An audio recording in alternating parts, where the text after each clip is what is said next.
The following is a Red Apple Podcast Network presentation. They say this is a big rich town. I just come from the poet's part. Bright light, city life, I gotta make it.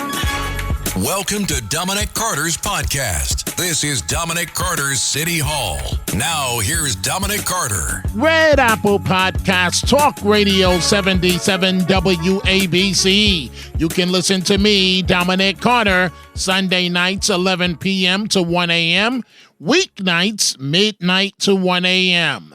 Over the migrant issue, several people arrested after a protest turned violent outside Gracie mansion, marking the third recent arrest for my radio colleague, Curtis Sliwa. This is my podcast. Let's go.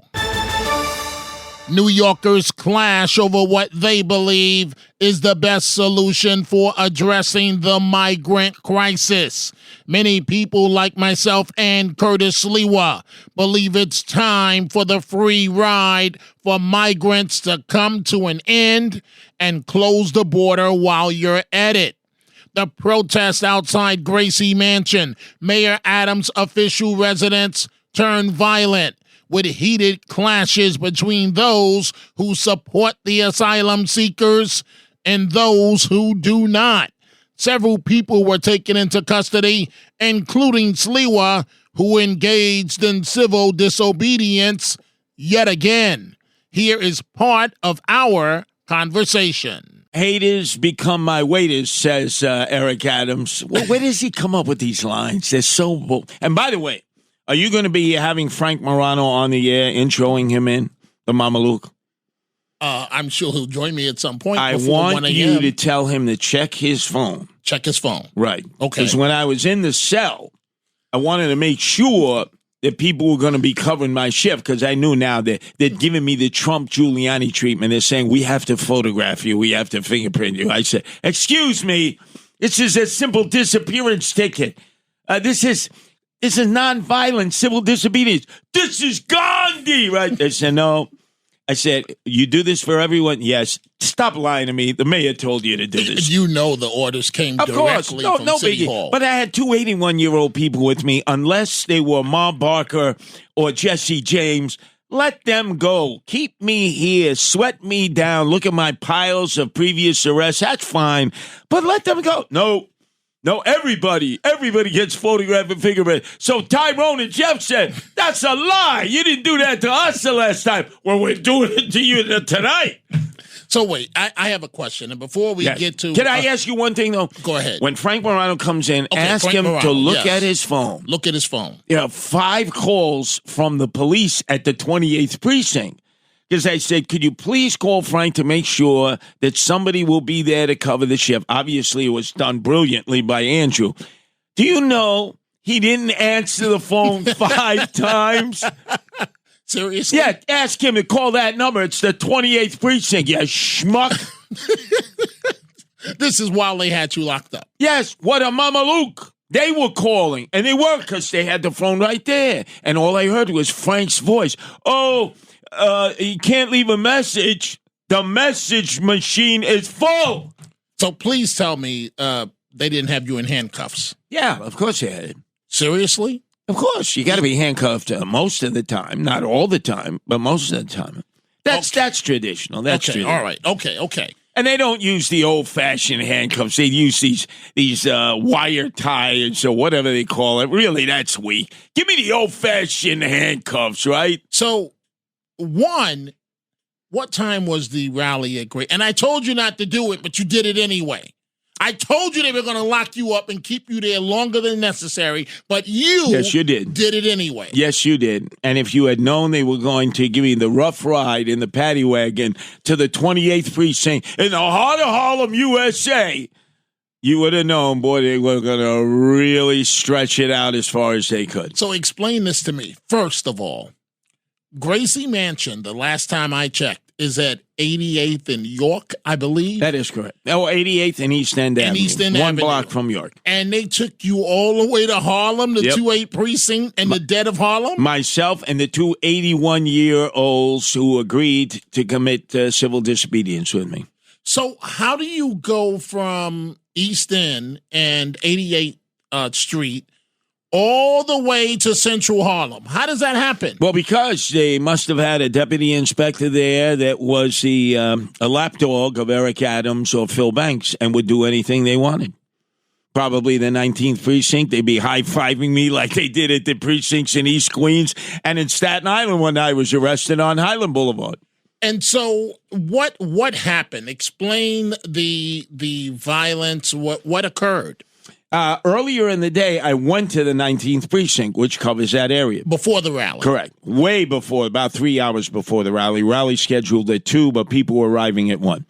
I walked in, desk sergeant, deputy inspector there. I said, guys, you know Antifa already has alerted that they're going to be there, and they want to crack skulls. This is what they do. They say, we're there to crack skulls. They're not there to exhibit their First Amendment right of free speech or to have speeches themselves. They're there to attack. They're like piranha in the sea. So they said, no, we know that. We got it covered. I said, no, you don't. That's why I'm here. Could you share with me your strategy? Sliwa, we got it. We know they're going to be there. I see, we have grandmothers with us, and we'll do what we have to do to protect these grandmothers. We got it. So it's 1 o'clock, and I'm there, and the white shirts are there, in the white shirt, talking. And they didn't have it. They didn't have the barricades properly set up. And there were 500 of us. There was 100 Antifa. So just to give you the accurate numbers. Posts, there was so much going on. I get it. They didn't get there. But Antifa rolled up strong. They had 100. We had 500. About out of the 500, I would say maybe 100 were men. Most of the others were senior citizens or older women, grandmothers. And Antifa just launched the attack. They just came at us.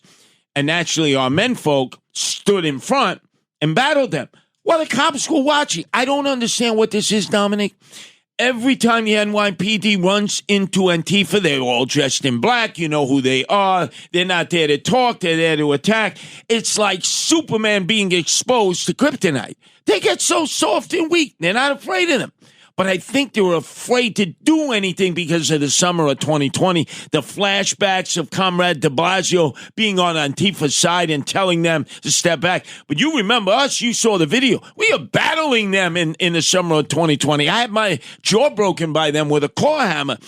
I just don't understand this. So they started attacking our group from 3 different angles. And I couldn't stop the men from defending the elderly. It got pretty brutal out there because they trained to fight. But Curtis, what is wrong with you? I saw on the news 2 dudes were fighting and you jumped in between. What is wrong with you? That's what I do, Dominic. You know that. I got to be the peacemaker. But you jumped in the middle as they were throwing blows with each other. Yeah, but I ended up throwing them in the other direction too, Dominic. You didn't see that. You didn't see some of my moves. I put a little hurting on Antifa there. They're going to remember me when they cop a squat and all of a sudden they have to eliminate. It's going to be hard. You see, you didn't see that, did you? No, but man, I worry about you. We're not 21 anymore. And I looked at the video, and these guys they're blows. They're brawling. And you jumped in the middle. Yeah. I was like Arthur McCanty, the referee. Okay, that's it. You all got your blows in. We're going to our rally. Antifa, go crack some heads. Prepare for the next rally. Because that's what they're going to do now, because they know the cops can't control them. They know that. Most of us, Curtis, that do this for a living, we go to the Jets and Giants game when we're not relaxing. When we're not working, we're relaxing. Well, this is a form of football. You saw football outside of Gracie Mansion. Wasn't it like 2 teams clashing on the gridiron? Wasn't it? But I worry about you, man. How long are you? You know that you're getting under Mayor Adams' skin. Oh, big time. You know that NYPD is monitoring this broadcast right now. They got a desk. They got a desk assigned to see what your next move is. Yeah, and hello. I'll be in Staten Island. I'm not getting arrested. I always tell them in advance, and they send like 100 cops. They send away the parking lot of Toys R Us. I go up to the cops. There's crime all over here. You can leave one cop here. I get it. This is a peaceful crowd. I'm not getting arrested. I'll let you know in advance. But they have to have a mobilization. Oh, my God. 100 cops, Dominic. And that's the ones that you see. What about the ones you don't see? But the cops love it. The cops love it, too, because it's light duty and they get triple overtime. They ain't complaining because they're listening to the speeches, nodding their head in agreement. So they put you in, they take you into custody. Yes. And they didn't tell you where you were going. No. They just took you directly to the 2-8? I innately felt that we were going in the wrong direction. I couldn't see out of anywhere, but I said, where are we going? Don't worry. When we get there, you'll find out. But from what I know of covering the police department, the commander of the 2-8, that's a political appointment. Always has been. Always has been. That's right. So he was getting a call, no doubt, from Eric Adams. Sweat them. Because maybe Sliwa has a warrant. Maybe he's got something that we're unaware of. So do a complete background, that's when you take a fingerprint. You don't take fingerprints for nonviolent civil disobedience from two 81-year-olds who've never been arrested before. How bad, how weak it looked. The other cops are looking like, Sarge, this woman's 81 years old. She's from Casablanca in Morocco. She's a legal immigrant. She said to me, Casablanca, Coletta. I said, oh, Humphrey Bogart, Casablanca. She said, yeah, that's right. And then the other guy, Lou, he looked like a hillbilly. He had a beard down to his belly. I said, Bill, you ever been arrested? No. I said, okay, don't worry. This will be good. I told them they wouldn't be fingerprinted and photographed. And then afterwards I said, well, ever since Trump and Giuliani, they do that now. I had to tell them something. So I don't mean to laugh, but with a high-profile prisoner such as yourself, traditionally what happens is you're kept away from everyone else. But I hear you telling the story with Andrew Giuliani that they had you with two other guys that were arrested? Absolutely. But that's a danger to you. Oh, come on. I love to be mixed into general population. They used to do that when they would take me to Rikers. They put me in Punk City protective custody. Something is wrong with you. No, and I said, what are you putting me in Punk City protective custody? They're all going to think I'm a punk. Put me in the general population, which means... With all the brothers. You don't have a cell. You're in a dormitory. With all the brothers. Mostly all brothers. Few Hispanics, maybe one white boy, it's like, wow, I got a friend. I got a friend. And so, but wait a minute now. They don't keep criminals in custody this long. No.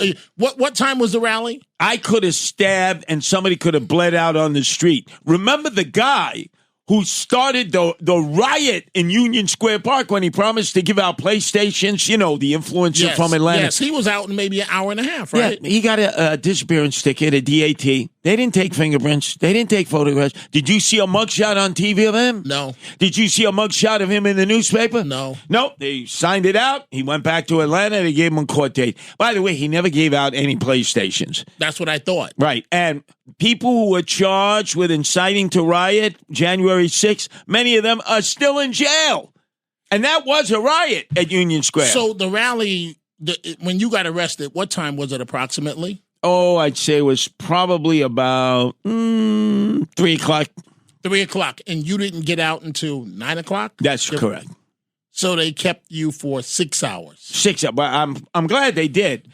I got a chance to see the new police in action. I mean, is this the dating game? The boys and girls in the police department. Well, wait, now, we don't kiss and tell. You and I both know what goes on in police precincts. Yeah, but they were doing it openly. Okay. There were too many cops in the precinct to begin with. A lot of house mouses, and that's an active precinct. The 28th precinct in Harlem is active. Dead of Harlem. That's where, remember, Officer Cardillo went into the mosque, remember, and he got killed. And then John Lindsay supported the Nation of Islam, and he sent Benjamin Ward, who supported the Nation of Islam, and Scooey Louis Farrakhan was there. They have a big and beautiful picture. Please, and that's also with Farrakhan. That's also where the two Hispanic cops were killed. Remember at the beginning of Eric Adams' administration, where Keyshawn Sewell did so well in her speech at when she eulogized them. So They have a wall of fame up there of a lot of cops who have lost their lives. That is an active precinct. That is a dangerous precinct. So let's go to the phone calls. I know I'm going to regret this in advance. I do not believe he is a fan of yours or mine, certainly not of mine, and that's Peter in Harlem. But I'm going to try my luck. First off, Dominic, this doesn't have nothing to do with you. Curtis, you've been defined as a sociopath. Your past arrests are interesting. If Giuliani didn't fix those cases, you wouldn't be able to run for dog catcher. My question to you, when you said that all blacks eat mayonnaise, why isn't that racist? You want to pretend to be black, even have a fake accent that shows you're not hip enough to carry off that kind of diatribe. My point is, Curtis, you're pathetic. And the only reason you're getting publicity is because you're being used by white folks that enjoy you as entertainment. Normally, that's what he says about me. So now he's saying it about you. No. I conflict him, man. That's what he says about me. Every time Peter comes on, he goes, "You're not black. You do what the white boys tell you to do, Dominic." So now it's you. My first wife, Corinne Drayton, here we go, put mayonnaise on everything. She happened to be black from the Virgin Islands. So take that! I've hung out with enough black people in my lifetime to know they don't use mustard, ketchup. Everything is mayonnaise or Miracle Whip. Am I right or wrong, Dominic? I'm not saying a word. I mean, you say you're blacker than I am, so I'm not touching it, but I do like mayo. Is my name Curtis? Isn't that a name generally that an African-American has? Didn't Curtis Jackson, 50 Cent culturally appropriate my name? Here we go. Paulie, let's go to Paulie on line 5. You're talking with Dominic Carter and Curtis Sliwa. Curtis, 100% right. My wife can't stand mayonnaise. I can't even eat a tuna fish sandwich. I'm a white man. She's a black woman. And you did the right thing. You finally made the news. I am so proud of you. You finally made the news. Channel 7 finally broadcast you as someone that's sticking up for New York. Thank you, Curtis. Thank you. And sticking up for mayonnaise. What is wrong with you? No, what do you like? Do you like Hellman's? You know, I'm not saying do you like Kraft? Word. Do you like Kraft? I'm not saying a Let word. me tell you, the brothers. You know why I refuse to comment? Because Matt Blades can tell you that oftentimes on the program I talk about mayonnaise. Damn right. about the price of mayonnaise. And the price. That's right. And the brother will say, I don't want Kraft. I want the real deal Hellman's.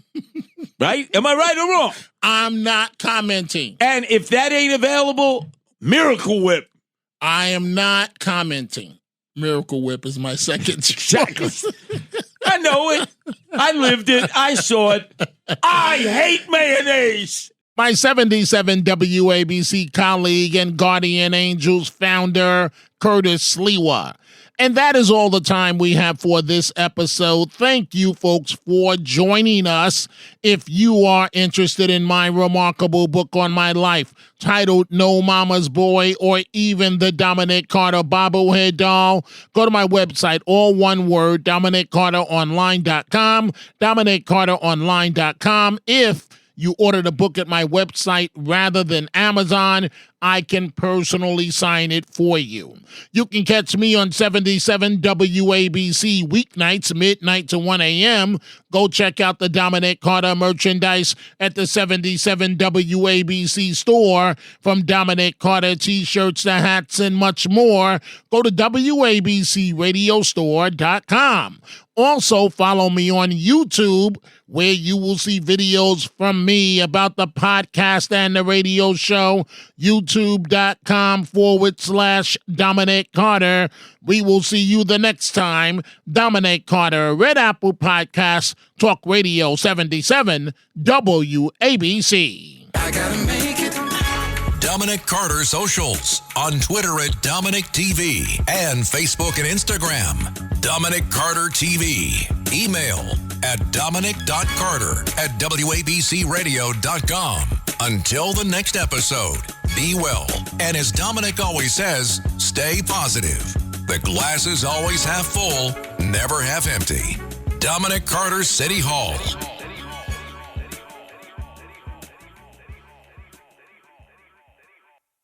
Hi, I'm Richard Karn, and you may have seen me on TV talking about the world's #1 expandable garden hose. Well, the brand new Pocket Hose Copperhead with Pocket Pivot is here, and it's a total game changer. Old-fashioned hoses get kinks and creases at the spigot, but the Copperhead's Pocket Pivot swivels 360 degrees for full water flow and freedom to water with ease all around your home. When you're all done, this rust-proof anti-burst hose shrinks back down to pocket size for effortless handling and tidy storage. Plus, your super light and ultra-durable Pocket Hose Copperhead is backed with a 10-year warranty. What could be better than that? I'll tell you what, an exciting radio-exclusive offer just for you. For a limited time, you can get a free Pocket Pivot and their 10-pattern sprayer with the purchase of any size Copperhead hose. Just text WATER to 64,000. That's WATER to 64,000 for your 2 free gifts with purchase. WATER to 64,000. By texting 64,000, you agree to receive recurring automated marketing messages from Pocket Hose. Message and data rates may apply. No purchase required. Terms apply. Available at pockethose.com/terms.